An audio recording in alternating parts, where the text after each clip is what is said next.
Science एक अहम subject है। हम चौथी जमात से शुरू करते हैं कि साइंस के जो एम टॉपिक्स हैं, एम सवालात हैं, एम MCQs हैं, उनको डिस्कस कर लें। पहला है हमारे पास अर्थ इन द सोलर सिस्टम, यानी सोलर सिस्टम के अंदर जो अर्थ का मुकाम है वो क्या है। सोलर सिस्टम क्या होता है? सोलर सिस्टम दरअसल सूरज और इसके गिर्द घूमने वाले 8 सैयारों के सिस्टम का नाम है। इसमें सूरज को मरकजी हैसियत हासिल है, सूरज यानी सन दरमियान में है और बाकी 8 सैयारे, 8 प्लैनेट्स इसके गिर्द घूम रहे हैं। वो 8 सैयारे जो इसके गिर्द घूम रहे हैं वो कौन कौन से हैं? पहला है हमारे पास मरकरी, दूसरा है वीनस, अर्थ, मार्स, जुपिटर, सैटर्न, यूरेनस और नेपच्यून। ये 8 सैयारे इसी तरतीब के साथ हैं, यानी सबसे नज़दीक है मरकरी, वीनस और अर्थ और इसी तरह तरतीब से है और आखिर में नेपच्यून सबसे आखिर में है। इनको याद करने का, इनकी तरतीब को याद करने का आसान फार्मूला ये है कि ये वाला हम सेंटेंस याद कर लें, my very intelligent mother just served us noodles. यानी ये जो हमारे पास सेंटेंस है इसमें हर वर्ड का पहला जो लेटर है वो प्लैनेट को शो कर रहा है। जैसे माई में एम है तो मरकरी में भी एम है, वेरी में वी है तो वीनस में भी वी है। इसी तरह ये तरतीब नीचे चलती जाती है। अब एक और चीज याद रखने वाली है कि पहले जो 4 प्लैनेट्स हैं, मरकरी, वीनस, अर्थ और मार्स, इनको हम इनर प्लैनेट्स कहते हैं और जो बाहर वाले 4 हैं यानी बाद वाले 4 हैं, सैटर्न, जुपिटर, सैटर्न, यूरेनस और नेपच्यून, इनको हम आउटर प्लैनेट्स कहते हैं। आगे चलते हैं। ऑर्बिट क्या होता है? ऑर्बिट एक सर्कुलर पाथ होता है कि जिसमें सैयारे सूरज के गिर्द गर्दिश कर रहे होते हैं। अब जाहिर है सैयारे गोल गोल चक्रों में सूरज के गिर्द घूम रहे होते हैं, तो उस गोल चक्कर को हम कहते हैं ऑर्बिट और ये सर्कुलर पाथ होता है और ये सैयारे गर्दिश करते हैं सन के गिर्द। लार्जेस्ट प्लैनेट कौन सा है विद रिस्पेक्ट टू साइज? वो जुपिटर है। जुपिटर सबसे बड़ा सैयारा है और इसका डायमीटर है 142,800 किलोमीटर्स। सबसे छोटा सैयारा कौन सा है? स्मॉलेस्ट प्लैनेट है हमारे पास मरकरी, जिसका डायमीटर है 6,780 किलोमीटर। अर्थ का सूरज से फासला, अर्थ का सूरज से फासला ये अहम क्वेश्चन हो सकता है। 150 मिलियन किलोमीटर यानी तकरीबन 15 करोड़ किलोमीटर जमीन सूरज से दूर है। जुपिटर सूरज से कितना दूर है? जुपिटर 780 मिलियन किलोमीटर यानी 78 करोड़ किलोमीटर सूरज से दूर है जुपिटर। अब आगे देखते हैं। फर्स्ट ब्राइटेस्ट ऑब्जेक्ट जो सोलर सिस्टम में जो सबसे ज्यादा चमकदार है, जाहिर है वो तो सन ही है, क्योंकि सूरज की अपनी रोशनी है, इसके अंदर वो मुख्तलिफ तरह के रिएक्शंस हो रहे होते हैं जिनकी वजह से गैसेस जल रही होती हैं, हीलियम गैस, हाइड्रोजन बन रही होती है।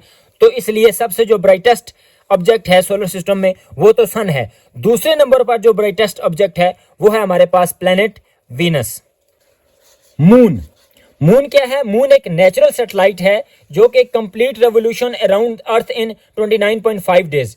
मून ये एक नेचुरल सैटेलाइट है। अब सैटेलाइट क्या होता है? सैटेलाइट एक ऐसा ऑब्जेक्ट होता है जो अपने से बड़े ऑब्जेक्ट के गिर्द गर्दिश करता है। अब सैटेलाइट 2 तरह के होते हैं, एक होता है नेचुरल जो कुदरती फिनोमिना, नेचुरल फिनोमिना के तहत वजूद में आता है जैसे मून है, और कुछ होते हैं जो मैन मेड होते हैं, जो इंसानों ने बनाए होते हैं, जो इंफॉर्मेशन के लिए या और मुख्तलिफ मकासद के लिए हम खला में भेजते हैं।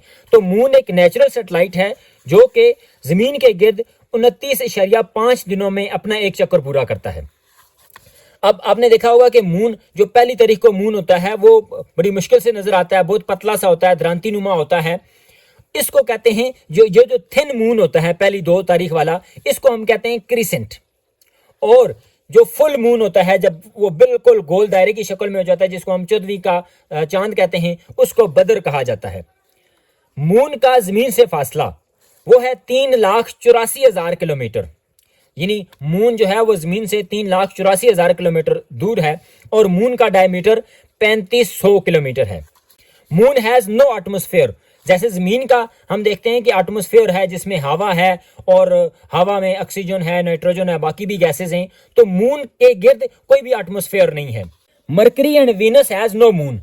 मरकरी और वीनस 2 ऐसे प्लैनेट्स हैं सोलर सिस्टम में कि जिनका कोई भी मून नहीं है। बाकी जितने भी प्लैनेट्स हमने पढ़े हैं, अर्थ, नेपच्यून और ये सारे, इन सब के अपने अपने मून मौजूद हैं। जैसे अर्थ का एक है। Occurrence of day and night, अब दिन और रात ये कैसे वजूद में आते हैं?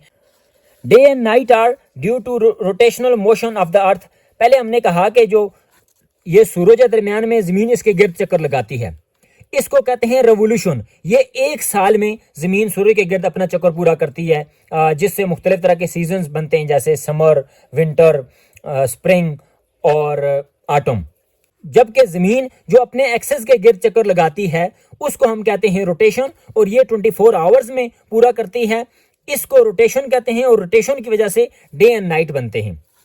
Earth rotates from west to east, जो जमीन है वो मगरब से मशरक की तरफ अपना जो घूमने का सिलसिला है वो पूरा करती है। That's why sun rises in the east and sets in the west. इसी वजह से सूरज मशरक से तुलू होता है और मगरब में गुरूब होता है।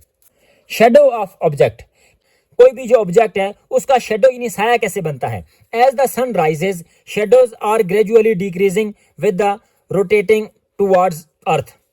जब सूरज तुलू होता है तो फिर सबसे ज्यादा किसी भी चीज का साया होता है, जैसे दरख्तों का साया, इंसानों का साया, क्योंकि सूरज की रोशनी एक तरफ से पड़ रही होती है तो दूसरी तरफ जो साया है वो ज्यादा लंबा दिखाई देता है। लेकिन जैसे जैसे सूरज तुलू होता जाता है, यानी जैसे जैसे सूरज हमारे सरों के ऊपर आता जाता है, दिन खुलता जाता है, तो ऐसे ऐसे जो साए हैं, शेडोज आर ग्रेजुअली डिक्रीजिंग, तो ऐसे ऐसे साया कम होता जाता है। ये नहीं, at noon shadows are smallest in size. हम कह सकते हैं कि जो बिल्कुल दोपहर के वक्त जब सूरज बिल्कुल हमारे सरों के ऊपर होता है तो तब शेडोज यानी साया सबसे कम होता है, सबसे छोटा होता है। On further rotation of the earth size of shadow gradually increasing in opposite direction. और फिर जब हमारे पास दोपहर ढलती है और आहिस्ता आहिस्ता शाम की तरफ दिन गुजरता जाता है तो फिर साए दोबारा उल्टी सिमत में अपोजिट साइड पर बढ़ना शुरू हो जाते हैं। Just before sunset shadow again become long.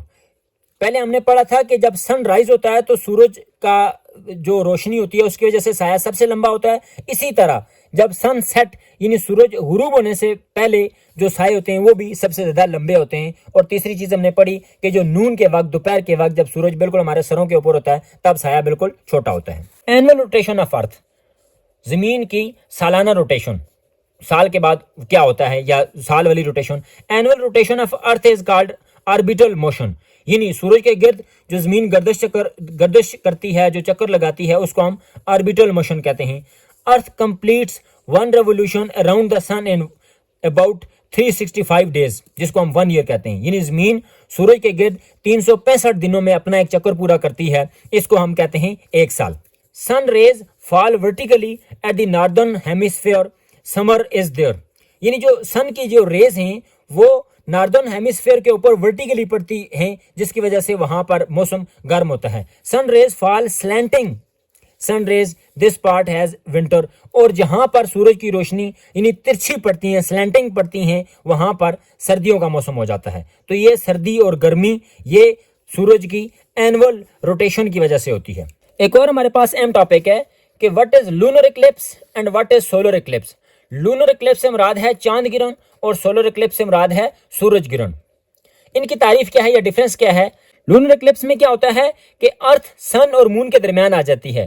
जाहिर है अब जो सन है, सन तो रोशनी खुद पैदा कर रहा है, जबकि जो मून की रोशनी हमें नजर आती है वो दरअसल सन की रिफ्लेक्टेड लाइट होती है।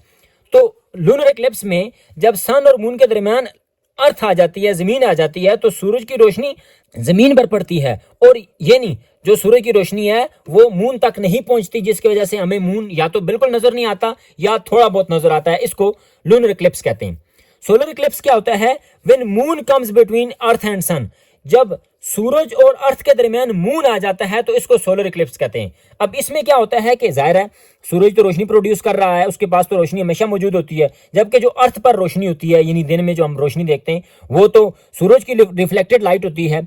लेकिन जब दरमियान में मून आ जाए तो फिर सूरज की रोशनी मून के ऊपर पड़ेगी और जमीन तक नहीं आएगी। तो ऐसा अगर बिल्कुल दरमियान में सूरज आ जाए तो फिर तो जमीन पर दिन के वक्त भी अंधेरा हो जाता है। लेकिन बाज़ औक़ात अगर थोड़ी बहुत रोशनी मून के ऊपर पड़े और थोड़ी बहुत अर्थ के ऊपर पड़े तो फिर जमीन पर थोड़ी बहुत रोशनी हो जाती है। इसको कहते हैं हम सोलर इक्लिप्स।